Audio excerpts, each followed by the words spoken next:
कारी जी। और अभी कुछ दिन से व्हाट्सएप में एक पोस्ट बड़ी वायरल हो रही थी। आपने जिनका जिक्र किया, रोजा लग्जमबर्ग। नहीं, सिमोन द ये बहुआ का। नहीं नहीं, मैं रोजा अच्छा, हाँ, रोजा लग्जमबर्ग, लग्जमबर्ग का। जी जी, हाँ। उनकी पोस्ट जो थी वो काफी वायरल हो रही थी। उन्होंने, वो एक कम्युनिस्ट नेत्री थी, पोलिश जर्मनी की। उन्होंने कहा, जिस दिन औरतें अपने श्रम का हिसाब मांगेंगी, उस दिन मानव इतिहास की सबसे पुरानी चोरी पकड़ी जाएगी। जी। इसमें ये साबित होता है कि मानव जाति के इतिहास से ही जो महिलाओं का श्रम है वो इतना अधिक है, इतना महत्वपूर्ण है, और उसका जो समाज ने उनको जो रिटर्न दिया वो इतना कम है कि ये हमको उनके श्रम की चोरी के रूप में रोजा लग्जमबर्ग उसको देखती है। और महिलाओं के अधिकारों के लिए उन्होंने काफी संघर्ष किया और अल्टीमेटली उनकी हत्या कर दी गई वहां के शासक वर्ग के द्वारा। अब आप इससे अंदाजा लगा सकते हैं, महिलाएं जब अपने अधिकार की और बराबरी की बातें करती हैं तो चाहे शासक वर्ग हो या समाज हो, वो कितनी असहनशील हो जाती हैं, उनके लिए कितना मुश्किल हो जाता है उनको सहन करना। ये रोजा लग्जमबर्ग के जीवन से हमको पता चलता है। आज 8 मार्च हम लोग अंतर्राष्ट्रीय महिला दिवस मना रहे हैं।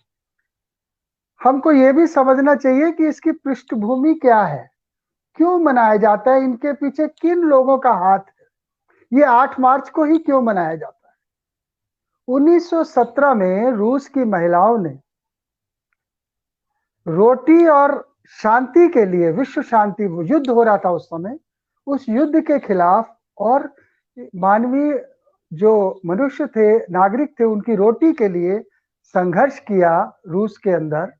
और वो पहला इतना बड़ा आंदोलन था जिसको लेके, वो 23 फरवरी को हुआ था, लेकिन जो हमारा जॉर्जियन कैलेंडर है उसके अनुसार वो 8 मार्च था।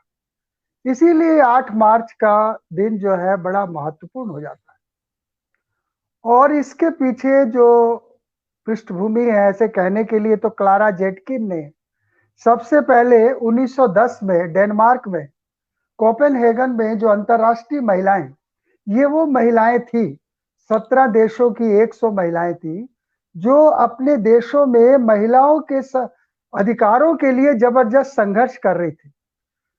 वो अधिकार ऐसे थे जो पूंजीवाद के औद्योगिकरण के बाद जो महिलाएं काम पर उतरी थी, उनका पुरुषों के साथ और महिलाओं में इतनी भिन्नता थी, उनके वेतन को लेकर, उनकी सुविधाओं को लेकर, उनके काम के घंटों को लेकर, यहाँ तक कि जो कपड़े सिलाई करती थी, 14-14 घंटे तक वो लोग काम करती थी और उन्हें नाम मात्र का वेतन मिलता था। तो ये वो 100 महिलाएं थी 17 देशों की, जो उन सब महिलाओं के लिए, उस कामकाजी महिलाओं के लिए संघर्ष कर रही थी। तो उस समय जो क्लारा जेटकिन है, जो रोजा लग्जमबर्ग की साथिन थी, उसने एक प्रस्ताव रखा था कि हमें अंतर्राष्ट्रीय जो कामकाजी महिलाएं हैं, इनके साथ जो भेदभाव हो रहा है, उस भेदभाव को दूर करना चाहिए, क्योंकि वो भी श्रम जो है वो भी उतना ही महत्वपूर्ण है, उतना ही कीमती है, उतना ही वो समय देती हैं। तो फिर उनको अधिकार अलग अलग क्यों होंगे? पुरुषों को वेतन अधिक मिलेगा, सुविधा अधिक मिलेगी, महिलाओं को कम मिलेगी। तो उसको लेके एक अंतर्राष्ट्रीय महिला दिवस का वहां से शुरू हुआ। और वो संघर्ष, जैसा कि 1910 में न्यूयॉर्क में महिलाओं ने 15,000 महिलाओं को लेकर वहां पर जुलूस निकाले गए और मांगों को लगातार किया गया, जिसका परिणाम था कि 1975 में संयुक्त राष्ट्र संघ ने इसको अंतर्राष्ट्रीय महिला दिवस जो है वो घोषित किया कि भाई, काम करने वाली महिलाओं का कार्यस्थल पर और उनकी वेतन सुविधाओं में कोई भेदभाव नहीं होगा। क्योंकि हम अभी जो चर्चा हुई है वो बहुत ही व्यापक परिप्रेक्ष्य में हुई है, लेकिन ये जो अंतर्राष्ट्रीय महिला दिवस है, ये मूल रूप से कामकाजी महिलाओं के अधिकारों को लेकर ये जो है दिवस मनाया गया। हाँ, अभी जो इस वर्ष का जो थीम है संयुक्त राष्ट्र संघ का, वो कहते हैं digital innovation and technique for gender equality. अब क्या है कि इसको लैंगिक बराबरी का एक आंदोलन बना दिया जा रहा है। इसमें क्या हो रहा है कि जो दुनिया का जो कॉरपोरेट है वो अपने फर्जों से भाग जा रहा है। उसके जो फर्ज बनते हैं, उसके जो कर्तव्य हैं, उसको जो महिलाओं को बराबरी का हिस्सा देना है, उससे वो भाग जाता है और वो पूरे व्यापक परिवेश में इस आंदोलन को खड़ा कर देता है कि जेंडर इक्वलिटी, जेंडर इक्वलिटी का जो आंदोलन है वो भी बहुत महत्वपूर्ण आंदोलन है, होना चाहिए, लेकिन उसके संदर्भ में हमको कामकाजी महिलाओं की दशा के बारे में जो है उसके संघर्ष को कम करके नहीं सोचना चाहिए। इसलिए ये 8 मार्च का जो अंतर्राष्ट्रीय महिला दिवस है इसका महत्व है।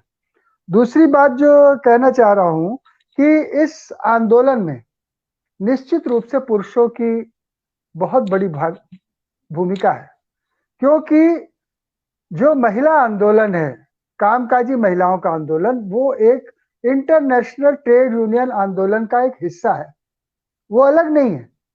ये अंतरराष्ट्रीय मजदूर आंदोलन जो है, चाहे वो ठेका श्रमिकों का आंदोलन हो, चाहे वो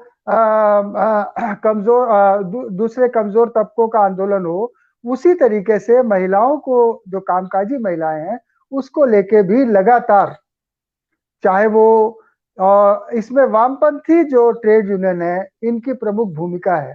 पहले इंटरनेशनल से लेकर दूसरा इंटरनेशनल, तीसरे इंटरनेशनल और अंतरराष्ट्रीय स्तर पर लगातार वामपंथी इस मांग को लेकर, महिलाओं की बराबरी को लेकर, उनके अधिकारों को लेकर संघर्ष करते रहे और उनके आंदोलनों के प्रमुख एजेंडा में ये रहा।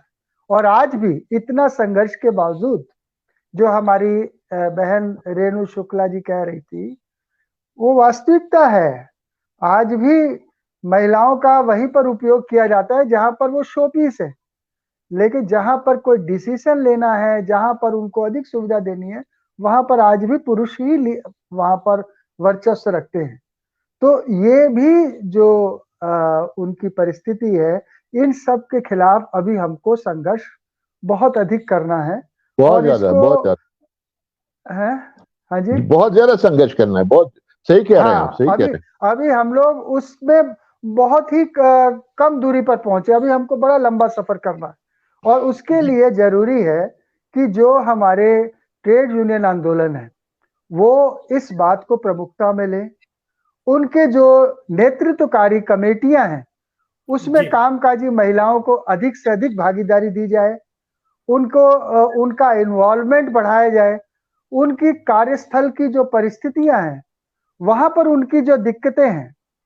अभी आप देखिए, आपको हिंदुस्तान में कितने कारखाने हैं जो लेडीज टॉयलेट बनाते हैं, यदि होंगे भी तो इतने गंदे होंगे कि इंसान उसमें जा नहीं सकता है। तो उनकी समस्या, जो काम करने वाली महिलाएं हैं, उनकी समस्याओं के प्रति जो है आज भी कॉरपोरेट और इंडस्ट्रियलिस्ट उसके प्रति सचेत नहीं है। और इसके लिए जरूरी है कि ट्रेड यूनियन आंदोलन में उनकी भागीदारी को बढ़ाया जाए और उनको एक ट्रेड यूनियन का प्रमुख हिस्सा बनाया जाए। इस मामले में निश्चित रूप से यूरोप की जो ट्रेड यूनियन है वो हम लोग से बहुत आगे है। वहां पर लीडरशिप में यहाँ तक कि हमने देखा महासचिव, प्रेसिडेंट सब महिलाएं होती हैं। तो हमारे देश में अभी वैसे एक है, अभी CI2 में हमारी प्रेसिडेंट जो है कॉमरेड हेमलता है, ऑल इंडिया प्रेसिडेंट, और एटेक में भी अमरजीत कौर है जनरल सेक्रेटरी। लेकिन फिर भी जो अभी महिलाओं को इस क्षेत्र में आगे आना बहुत जरूरी है, और ये बिना ट्रेड यूनियन और पुरुषों के स्पेस पैदा किए बगैर नहीं हो सकता है। पुरुषों को इसमें स्पेस पैदा करना चाहिए, तभी वो आगे बढ़ सकती हैं। इतना ही कहूंगा। धन्यवाद।